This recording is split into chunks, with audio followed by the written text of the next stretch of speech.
The fleet arrived on a Tuesday. No one on Earth knew that, of course. There was no warning signal, no alien diplomatic transmission, no blip on any radio telescope that anyone had time to interpret before the sky changed. One moment, the stars over the Pacific were where they had always been. The next, they were gone, replaced by the dark underbellies of 400 warships hanging in low orbit like a second horizon, vast and silent and utterly indifferent. Grand Admiral Verilyn stood at the observation deck of his flagship, the Eternal Verdict, and watched the blue world below with the mild curiosity of a man examining a piece of furniture he had no particular interest in buying. He had done this 11,000 times. Not literally, that was the record of the Void Ascendancy, the civilization he served, the empire that had never in its 11,000-year history lost a single world it chose to claim. He himself had pacified 63 planets. This would be 64. His adjutant, a young officer named Cree, approached with a data slate. Scan results are complete, Admiral. The dominant species is carbon-based bipedal, technologically classified as late industrial transitional. No faster than light capability, no energy shielding, no orbital defenses of any significance. He paused. They do appear to have split the atom. Verilyn almost smiled. They all split the atom eventually. It never helps them. He turned from the window. Standard protocol. Broadcast the compliance directive on all frequencies. Give them 6 of their planetary hours. The compliance directive was a document the Ascendancy had refined over millennia. It was in essence a very polite description of exactly what would happen if the receiving species did not immediately stand down all military forces, open their planetary surface to landing parties, and accept provisional governance status under the Ascendancy. Every species received it. Every species eventually complied because the alternative was demonstrated once in orbit, and the memory of a single continent turned to glass tended to focus the mind. The transmission went out for 4 hours. The responses came in fragmented, overlapping, panicked. Dozens of governments broadcast surrender protocols, appeals for negotiation, religious transmissions, desperate scientific hails. Created the summary, widespread panic, partial governmental collapse on 3 major land masses, military forces standing down in 17 of their largest territorial divisions. Verilyn nodded slowly. This was normal. This was always how it started. Then, 53 minutes before the deadline, a single transmission cut through all of them. It was not panic. It was not pleading. It came from a single human voice, female, controlled, speaking in what the translation matrix identified as the planet's most widely distributed language. And it was broadcast on every frequency simultaneously, including several the Ascendancy used internally, which should have been impossible for a pre-trial civilization to locate.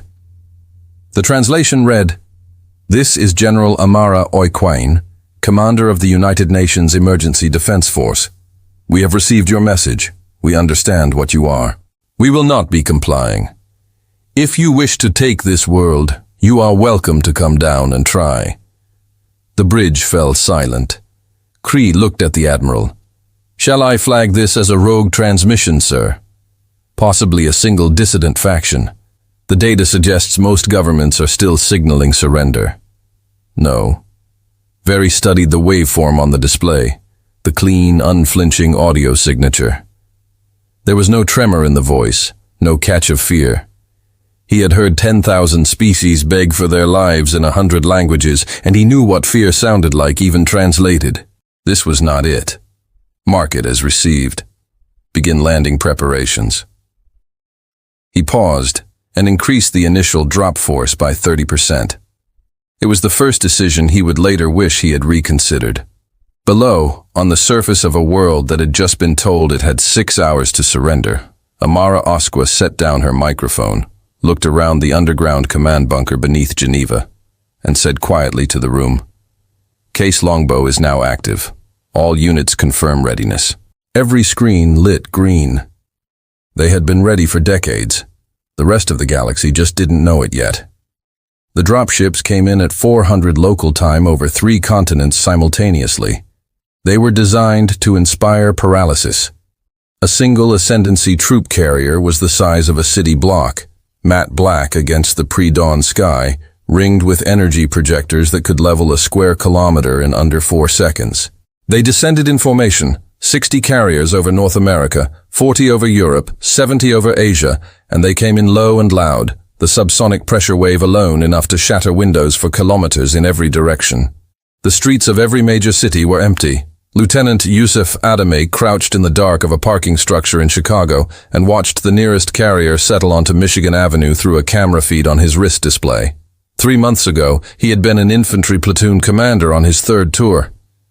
Now he was part of something that had no official name in any public military registry. Case Longbow had been a classified contingency file since 1962, updated by every generation of military planners since, a document that began with the simple premise that the universe was probably not empty, and that if it wasn't, humanity should have a plan.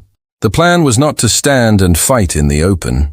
The Ascendancy soldiers, Veraloon species, the K, tall and gray-skinned with 4 optical sensors arranged in a wide arc around their skulls, deployed from the carriers in textbook formation. Perimeter establishment, sector sweep, civilian location protocol. They were disciplined, professional. They had done this hundreds of times on dozens of worlds, and they moved with the absolute confidence of people who had never been seriously threatened.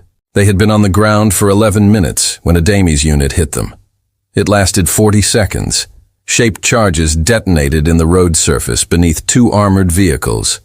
Precision fire from 3 elevated positions, not to hold ground, but to force the enemy column into a bottleneck already pre-mapped and pre-mined. A drone strike on the communications relay the KE had just deployed.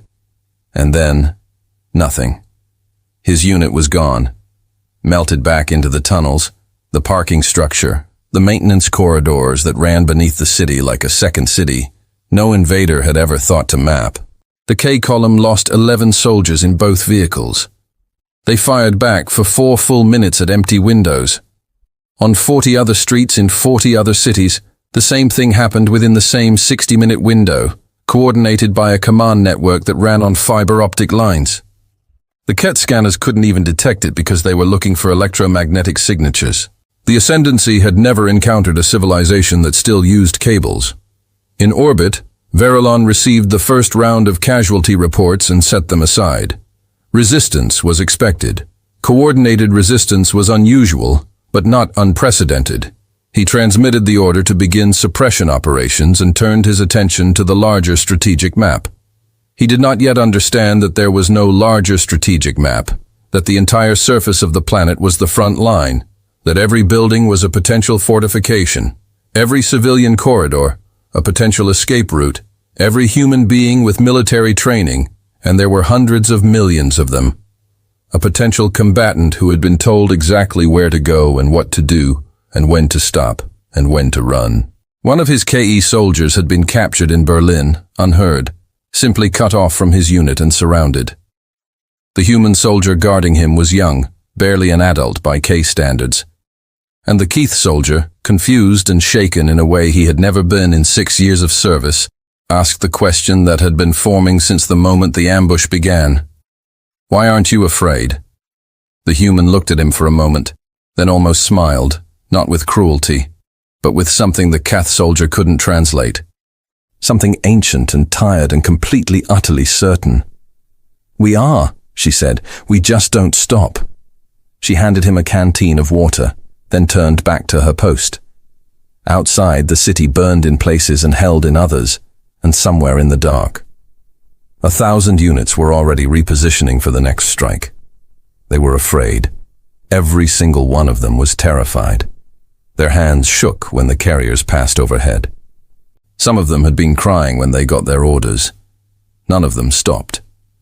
32 days into the invasion, the senior analyst aboard the Eternal Verdict submitted a report that Veraloon read 3 times.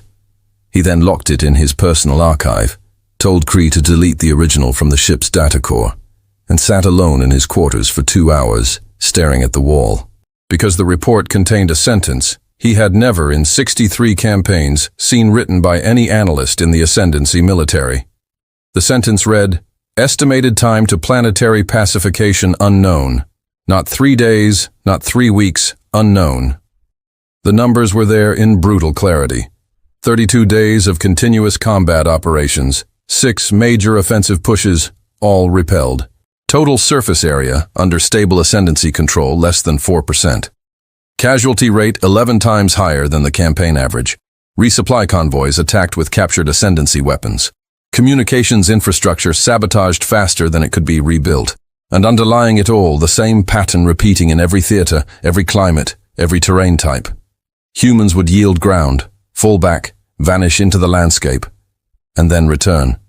Always at night, always from an unexpected angle, always hitting the thing you had just finished building. Intelligence Officer Thiele Vaughan was the one who had written the report.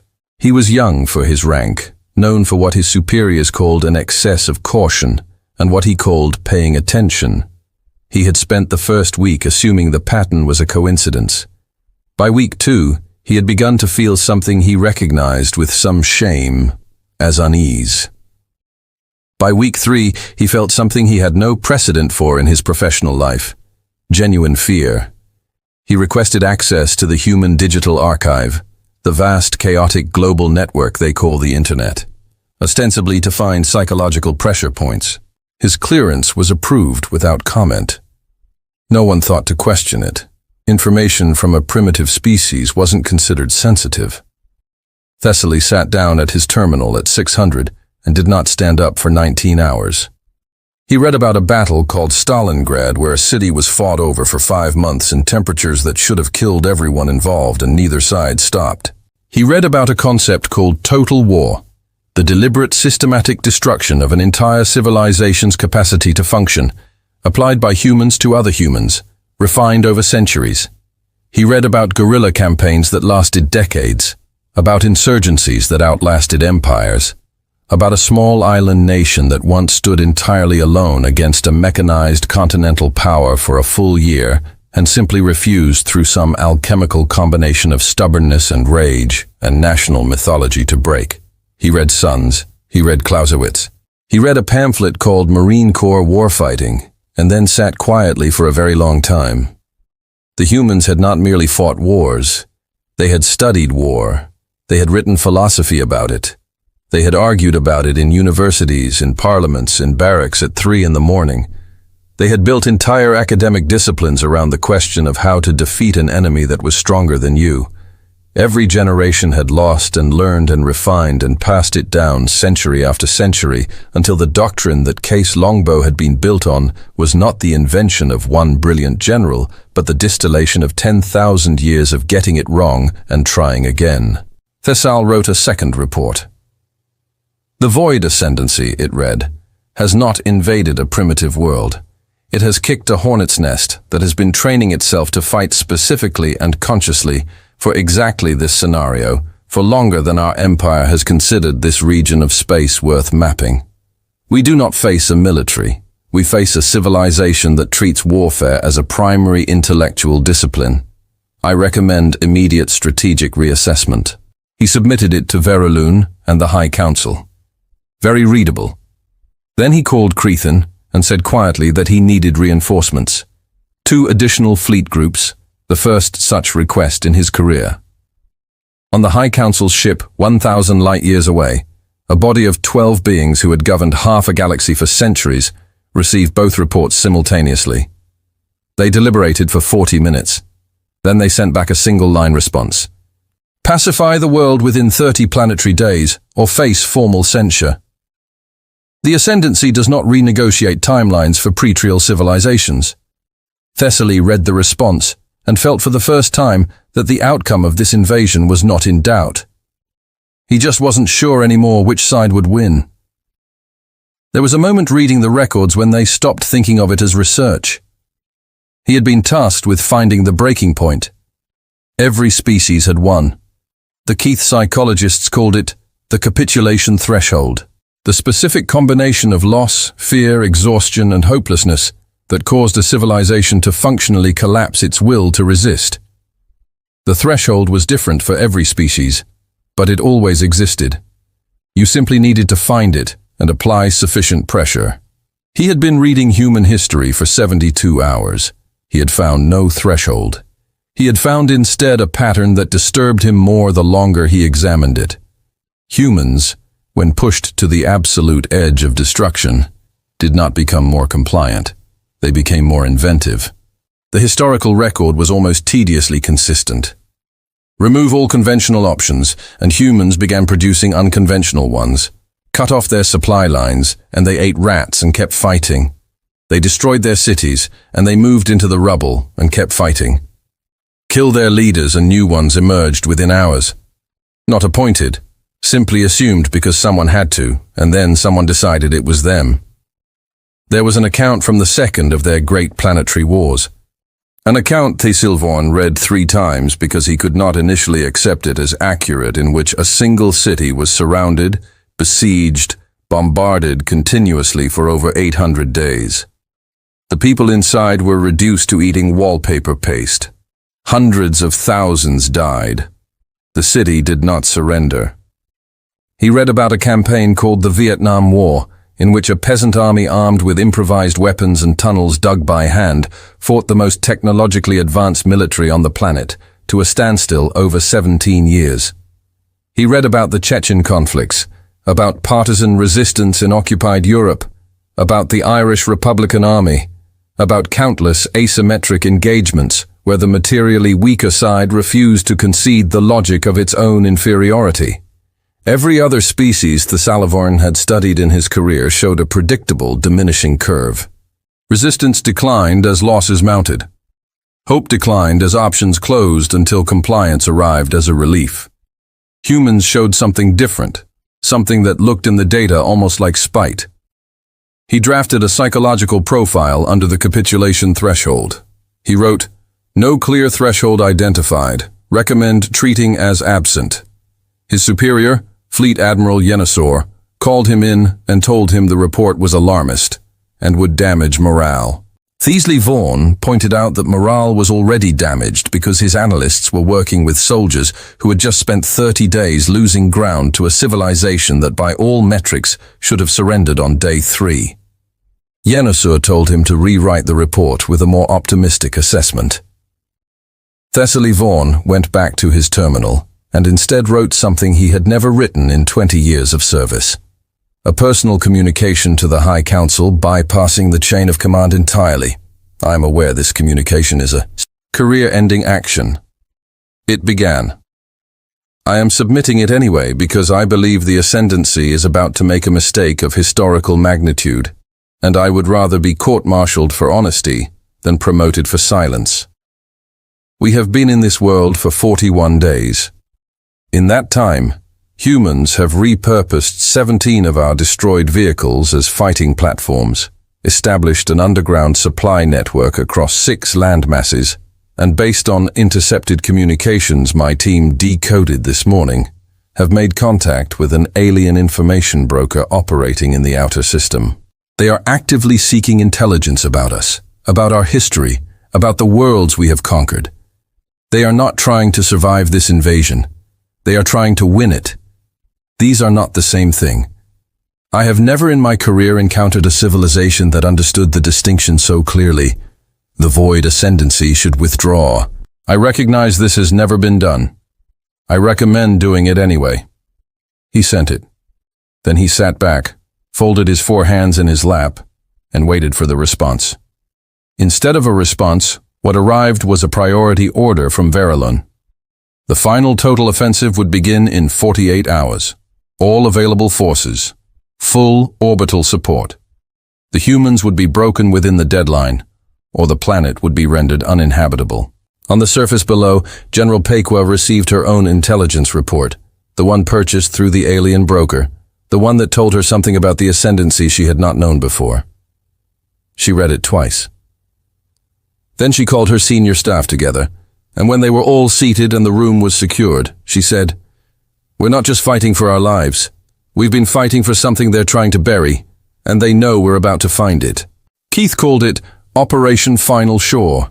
40,000 soldiers, 300 armored vehicles, full close air support from 2 carrier groups, and orbital bombardment on standby.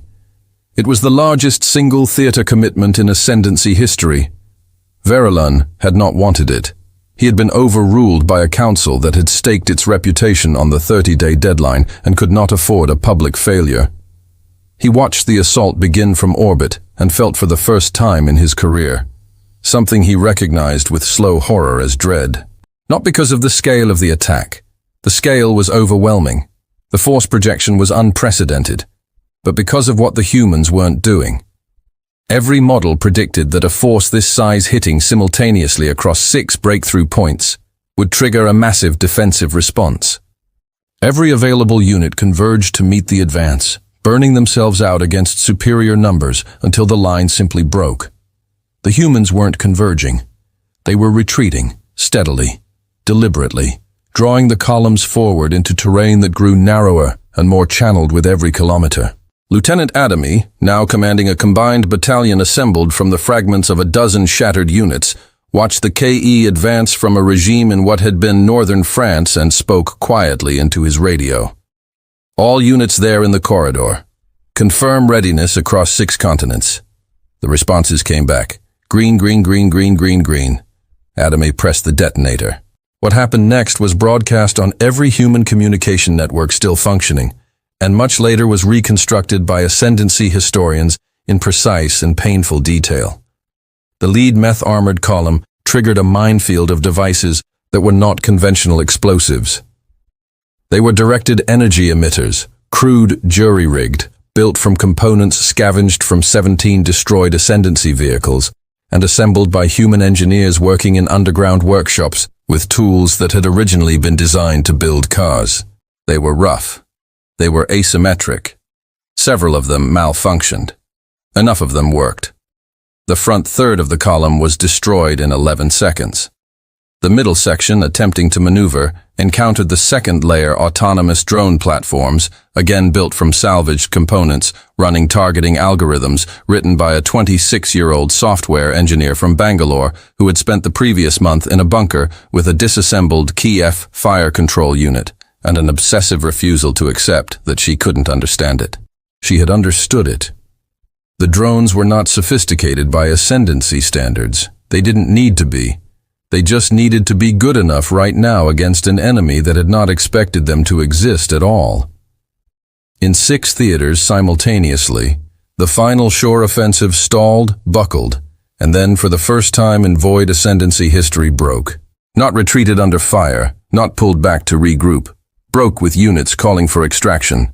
With commanders reporting position losses with the tactical map on Verulan's bridge, going from the clean lines of controlled advance to the fractured chaos of a force that had walked into something it hadn't been built to fight. Admiral Kree's voice was very quiet. The 2nd Armored Group is requesting emergency extraction.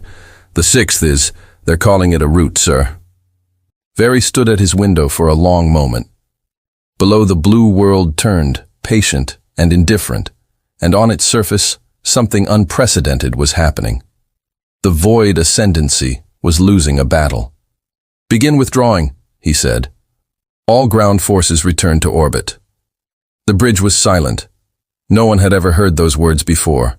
No Keth in living memory had heard them. Kree entered the order with fingers that were visibly unsteady, and no one remarked on it. In a bunker 3M underground, Amara Oiquane watched the carriers ascending on her screen and felt not triumph, not relief, but a kind of grim, bone-deep calm. They had not won. They had survived long enough for the next phase. She turned to her intelligence officer. Do we have confirmation on the megastructure coordinates? Yes, General.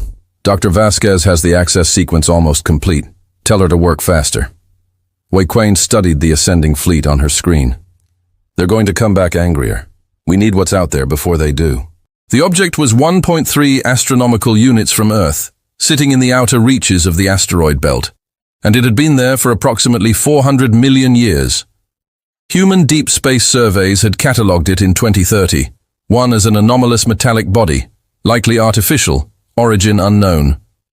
The report had been classified at the highest level, and then filed away, because humanity had been somewhat preoccupied in the years that followed with climate migration, resource conflicts, and the slow realization that several of its major coastal cities were going to be underwater by 2100. The universe's ancient mysteries had seemed less urgent than the present ones. Now, as Thessaly Vaughan sat in a human bunker in the Swiss Alps, having accomplished the career-ending defection he had been mentally rehearsing for days, he understood exactly why the Ascendancy had come to Earth. It was not for the resources. Earth had nothing the Ascendancy didn't already have in abundance 100 times over. It was not for the territory. A single occupied world on the edge of explored space was strategically worthless. They had come because their long-range sensors 11 years ago had detected the object awakening. Not fully, just a flicker of energy output. A resonance pattern that their oldest records identified with a species that even the Ascendancy in the privacy of its most classified archives referred to simply as the Architects. The civilization that had built the galactic infrastructure the Ascendancy had been quietly using for 11,000 years. The civilization that had vanished long before the K climbed out of their oceans. The Architect's technology didn't simply activate, it was evaluated.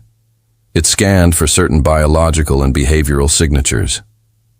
Specifically, Thessaly explained to the stunned room of human scientists and military staff the signatures of a species that had survived contact with the Ascendancy.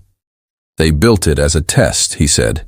His translator rendered the words in flat, precise English, or more precisely as a key. Every species in the galaxy that encountered the Ascendancy either submitted or was eliminated. The Architects believed that would change eventually. They built something that would only open for a species that proved it was capable of refusing to break. A species that had been pushed to the absolute edge and had not fallen off.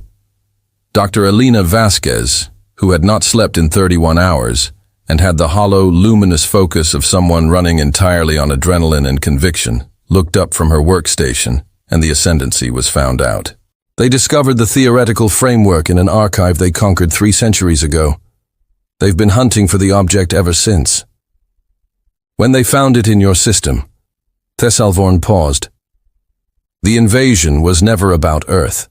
It was about making sure no species from Earth ever reached that object. They planned to occupy the planet, establish permanent orbital control, and ensure the object remained dormant. Weiquen was quiet for a long moment. Then what does it do when it opens? It sends a signal. Thessaly Vaughan's translator struggled briefly, then settled. To every world the Ascendancy has conquered, every suppressed civilization, every species that submitted and was absorbed. The signal carries coordinates, resource caches, technology keys, everything a subjugated civilization would need to know that they are not alone. That the cage, as the Architects apparently wrote in their core programming, has a door. The silence in the bunker was the specific silence of people recalculating everything they had believed about the war they were fighting. Owain broke it. How long does it take to activate it? Dr. Vasquez has the primary sequence. Thessaly said, based on what I know of Architect interface protocols, 4 hours, perhaps 5. Then we have 4 hours. She turned to her communications officer. Get me a UNEDF command. We need every asset we have protecting Dr. Vasquez in that bunker. On his flagship above, Verilun received a priority transmission from the High Council. It was encoded at the highest classification level, and when he read it, his remaining doubt evaporated. The order was explicit. The compliance strategy was abandoned. Earth was to be rendered lifeless. Full orbital bombardment continent by continent was authorized. The object could not be allowed to activate. He read the order. He looked at the blue world below. He thought about the soldier in Berlin, asking why she wasn't afraid. He thought about Vaughan's report. He thought about 63 campaigns and a civilization that had chosen at every fork in the road to take the one that led to more power and less conscience. His finger hovered over the authorization panel. He did not press it. He did not know why. He told himself later that it was tactical, that bombardment would take hours, and he wasn't sure it would even work in time. But in the honesty of the moment, standing at the window with his hand suspended over the end of a world, he knew it was something else, something he didn't have a word for in Keith, something the humans would have recognized immediately. He was ashamed. Below the megastructures, First lights came on. At 300 Greenwich, meanwhile, 62 days after the invasion began, the sky above Earth filled with ships, not Ascendancy ships. The Void Ascendancy was already there. 1,000 warships in tight blockade formation, charged weapons ready, waiting for Verulin's order to begin the bombardment he still hadn't authorized. The new arrivals came out of what Ascendancy tactical systems registered as empty space. Fold points that shouldn't have existed. FTL signatures from drives the Ascendancy hadn't seen in 3 centuries. They came from the dark between stars, from systems long ago marked as pacified and dormant, and there were hundreds of them, then thousands. A Keith tactical officer looked at his display and said in a voice he could not quite keep steady, "Admiral, I'm reading drive signatures from Velhari ships. Cords have been extinct for 200 years. He looked up. They're not extinct. Very looked at his tactical map and understood all at once and with the absolute clarity of a thing that cannot be unseen exactly what the architects had built. The signal from the megastructure had not been a general broadcast into empty space. It had been a very specific, very targeted transmission to civilizations that had submitted to the Ascendancy. Civilizations that had spent decades or centuries, or in some cases millennia, building hidden infrastructure, hidden fleets, hidden networks, waiting for exactly this moment. Not because they'd known it was coming, because the signal had contained something that made them certain it had. A message in the architect code that their subjugation had never quite managed to fully erase from their cultural memory. That if they were receiving this, a species had survived, that they were not the last ones who had tried to refuse, that the door, as promised, was open. Below in her bunker, General Osak watched the tactical feed coming in from orbital observation drones and felt a complicated emotion she didn't have time to examine. She had planned for a battle. She had not planned for a revolution. But the training held the case that longbow doctrine built on decades of thinking about how small forces with inferior equipment fought powerful enemies translated surprisingly terrifyingly to space. Earth's refitted ships armed with cobbled-together Ascendancy technology and flown by pilots who had spent the past 2 months learning by doing formed the center of the Allied formation. They were not the best ships. They were the ones the other civilizations trusted, because they were the ones that had earned this moment. The battle for Earth's orbit lasted 9 hours. It was not clean. It was not quick. 3 of Earth's 6 refitted carriers were destroyed in the first exchange, and a Dami who had somehow ended up commanding a ground-based anti-orbital battery with a salvaged fire control system, and a crew of 7 spent 6 of those hours unable to tell if they were winning or simply dying more slowly. But the Ascendancy had built its fleet for conquest. Not for this. Not for an enemy that outflanked it on every axis simultaneously. That adapted tactics in real time, that communicated in encryption keys the Ascendancy had never broken because they'd been developed in underground bunkers in the previous 2 months. Not for an enemy that had spent 10,000 years learning, specifically how to fight people who were bigger and better armed. Verulin fought. He had no other option, and he was good at what he did, even now, even knowing it was finished. His tactical mind worked with cold precision, preserving what he could, sacrificing what he couldn't. But every maneuver he made was answered. Every gap he tried to create was closed. And behind every ship he destroyed, there were 2 more from systems he'd considered pacified. And they were angry in a way that key language didn't have adequate words for. At hour 9, the Ascendancy formation broke. Not a withdrawal, not a fighting retreat. The center collapsed under a combined push from the liberated fleet, and the outer wings scattered without central coordination. And the eternal verdict, the flagship of the fleet that had never lost, broadcast a cease and desist signal in a frequency no one had heard used for 2,000 years.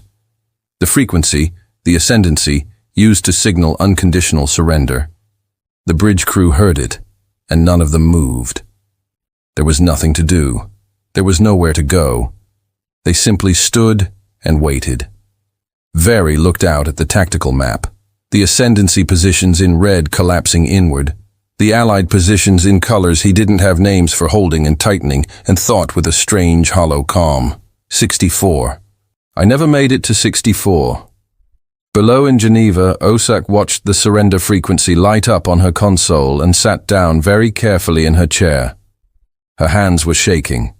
She put them in her lap where no one could see and breath and let herself feel for just a moment the full weight of 62 days. Then she picked up her radio and said, "Un-EDF command, this is Oikwime. Stand down offensive operations. Begin prisoner protocols." A pause. "It's over. Pass it on." 1 year later, the tribunal convened on a station in neutral space, a location chosen by the Liberated Species Council because it was equidistant from 12 different systems and belonged to no one. It was a place designed to send a message. What happened here happened to everyone, and everyone would have a voice in it. Thessaly stood at the witness platform for 4 hours. He spoke about the invasion. He spoke about his reports, the ones that had been ignored, the ones that had been filed away while 63 worlds burned, and a 64th one very nearly did.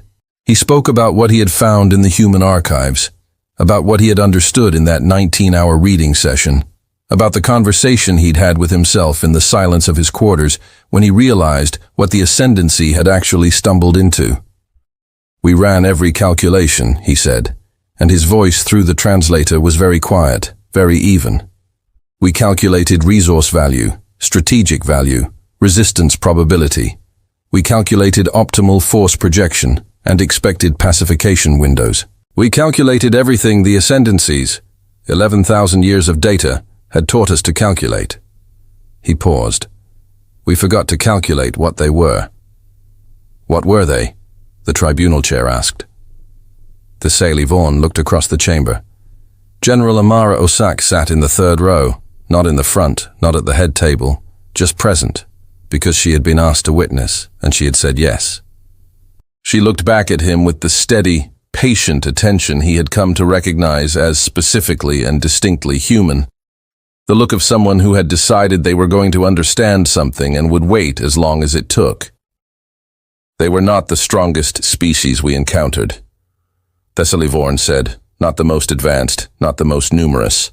They were, and I say this as a precise analytical statement and not a compliment, although perhaps it is both, the most relentless. Every calculation we made was built on a universal constant that had held across every civilization we had ever encountered, that there is a point at which any species will accept that it has lost and stop. The humans understood this was a universal constant. They had spent millennia preparing to be the exception to it." He set down his data slate. "We did not make a military error on Earth.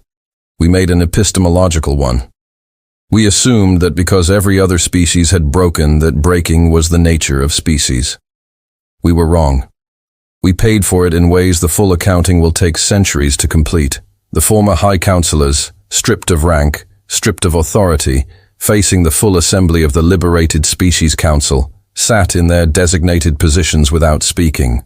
They had been advised by their legal representation to offer no statements. They sat with the rigid dignity of people who have nothing left to hold on to except posture. Verolun was not among them. He had negotiated separately, and his negotiation had involved full disclosure of ascendancy tactical systems in exchange for a reduced sentence. He was also in the chamber on the opposite side from the counselors in the designated witness section. He had not been asked to testify. He had requested permission to be present. Near the end of the session, as the tribunal prepared to recess, he looked across the chamber, past the diplomatic aides and translation officers and holographic displays, and found Oikwa. She was watching him. She had been watching him for a while. He held her gaze for a moment. Then he nodded. A small movement, almost nothing. She held his gaze for a moment longer. Then she nodded back. It was not forgiveness. It was not an alliance. It was something stranger and more durable. The specific acknowledgement that passes between two people who have tried very hard to destroy each other and have come out the other side with a shared understanding of what that costs. It had no name in K. It had a few names in human languages, none of them quite right. The newly formed Liberated Worlds Compact invited Earth to join at the close of the tribunal session. The invitation was delivered formally with ceremony by the representative of the Velhari. The species' ascendancy records had listed it as extinct. Earth's delegate, a former civil rights lawyer from Nairobi named David Aching, who had spent the invasion coordinating underground supply networks and had lost 2 children to orbital bombardment, stood up and accepted. Then he added, reading from a prepared statement in a voice that carried clearly across the chamber, "We accept with gratitude and with the intention to be genuinely useful members of this community. We also retain our military." He looked up from the paper. "We hope that is understood. We are not naive about what the universe contains." There was a sound in the chamber that defied easy description. Not laughter exactly, not applause. Something warmer. The liberated species, one by one, indicated assent. Outside the station, visible through its main observation port, the solar system hung in cold and ancient light. And at its edge, 1.3 AU, out in the dark between the inner planets and the deep, the megastructure pulsed quietly, still transmitting on frequencies that reached across 100 light-years in every direction. Its message had changed. It no longer broadcasts a warning about the ascendancy. The architects had built something more elegant than that, a signal that adapted to the truth. Now it said simply, "There is a species at these coordinates. They refused. They are still there. A door is open. Come if you want to know what that means."